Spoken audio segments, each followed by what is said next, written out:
Chapter 6, The First Two Finders. The very next day, the first golden ticket was found. The finder was a boy called Augustus Gloop, and Mr. Bucket's evening newspaper carried a large picture of him on the front page. The picture showed a 9-year-old boy who was so enormously fat he looked as though he had been blown up with a powerful pump. Great flabby folds of fat bulged out from every part of his body, and his face was like a monstrous ball of dough with two small, greedy, curranty eyes peering out upon the world. The town in which Augustus Gloop lived, the newspaper said, had gone wild with excitement over their hero. Flags were flying from all the windows. Children had been given a holiday from school, and a parade was being organized in the honor of the famous youth. "I just knew Augustus would find a golden ticket," his mother had told the newspaper man. "He eats so many candy bars a day that it was almost impossible for him not to find one. Eating is his hobby, you know. That's all he's interested in. But still, that's better than being a hooligan and shooting off zip guns and things like that in his spare time, isn't it? And what I always say is, he wouldn't go on eating like he does unless he needed nourishment, would he? It's all vitamins anyway. What a thrill it will be for him to visit Mr. Wonka's marvelous factory. We're just as proud as can be." "What a revolting woman," said Grandma Josephine. "And what a repulsive boy," said Grandma Georgina. "Only 4 golden tickets left," said Grandpa George. "I wonder who'll get those." And now the whole country, indeed, the whole world, seemed suddenly to be caught up in a mad candy-buying spree. Everybody searching frantically for those precious remaining tickets. Fully grown women were seen going into sweet shops and buying 10 Wonka candy bars at a time, then tearing off the wrappers on the spot and peering eagerly underneath for a glint of the golden tick paper. Children were taking hammers and smashing their piggy banks and running out to the shops with handfuls of money. In one city, a famous gangster robbed a bank of $5,000 and spent the whole lot on candy bars and that same afternoon. And when the police entered his house to arrest him, they found him sitting on the floor amidst mountains of candy, ripping off the wrappers with the blade of the long dagger. In far-off Russia, a woman called Charlotte Roos claimed to have found the second ticket, but it turned out to be a clever fake. In England, the famous scientist, Professor Fallbody, invented a machine which would tell you at once, without opening the wrapper of a candy bar, whether or not there was a golden ticket hidden underneath it.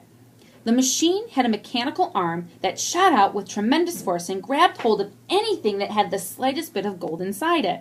And for a moment, it looked like the answer to everything. But unfortunately, while the professor was showing off the machine to the public at the candy counter of a large department store, the mechanical arm shot out and made a grab for the gold filling in the back tooth of a duchess who was standing nearby. There was an ugly scene, and the machine was smashed by the crowd. Suddenly, on the day before Charlie Bucket's birthday, the newspapers announced that the second golden ticket had been found. The lucky person was a small girl named Veruca Salt, who lived with her rich parents in the great city far away. Once again, Mr. Bucket's evening newspaper carried a big picture of the finder. She was sitting between her beaming father and mother in the living room of their house, waving the golden ticket above her head and grinning from ear to ear. Veruca's father, Mr. Salt, had eagerly explained to the newspaper man exactly how the ticket was found. "You see, fellas," he had said, "as soon as my little girl told me that she simply had to have one of those golden tickets, I went out into the town and started buying up all the Wonka candy bars I could lay my hands on. Thousands of them. I must have bought hundreds of thousands. Then I had them loaded into trucks and sent directly to my own factory. I'm in the peanut business, you see, and I've got about 100 women working for me over at my joint, shelling peanuts for roasting and salting. That's what they do all day long.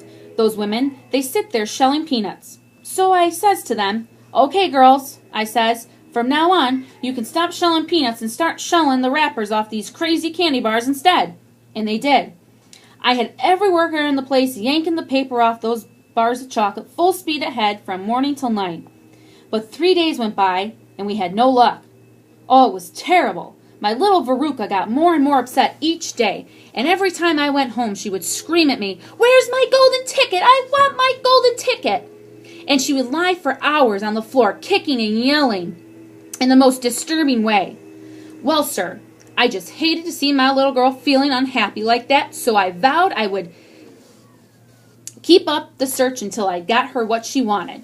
Then suddenly, on the evening of the fourth day, one of my women workers yelled, "I got it! A golden ticket!" And I said, "Give it to me quick!" And she did, and I rushed it home and gave it to my darling Veruca. And now she's all smiles, and we have a happy home once again. "That's even worse than the fat boy," said Grandma Josephine. "She needs a real good spanking," said Grandma Georgina. I don't think the girl's father played it quite fair, Grandpa, do you?" Charlie murmured. "He spoils her," Grandpa Joe said. "And no good can ever come from spoiling a child like that, Charlie. You mark my words." "Come to bed, my darling," said Charlie's mother. "Tomorrow's your birthday. Don't forget that, so I expect you'll be up early to open your present." "A Wonka candy bar!" cried Charlie. "It is a Wonka candy bar, isn't it?" "Yes, my love," his mother said. "Of course it is." "Oh, wouldn't it be wonderful if I could find the third golden ticket inside it?" Charlie said. "Bring it in here when you get it," Grandpa Joe said. "Then we can all watch you taking off the wrapper."